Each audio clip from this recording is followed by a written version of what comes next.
Čau, já jsem Dave, vítám vás u nového videa, jak se zabít, když je špatný den.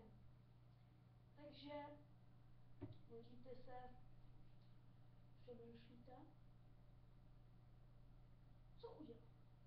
Najednou někdo zaklepe, otevřete, no jasný, Kovbojové, Vietnamci, já nevím, Číňani, mají mačety, nebo já nevím. Tak, co nejrychleji, co byste měli udělat?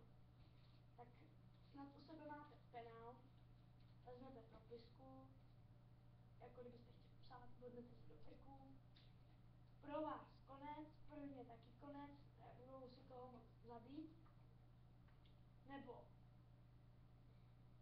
tužka, otevřít, kousnout, otrávit se. Nebo ještě jsou jiný. Kapesničky Clever, no jasně, Clever. A vezmete a udusíte se. Fuj. Nebo sníte gůl. Pardon. Tak jo, tady to bylo nouze ve snázích, takže zatím čau.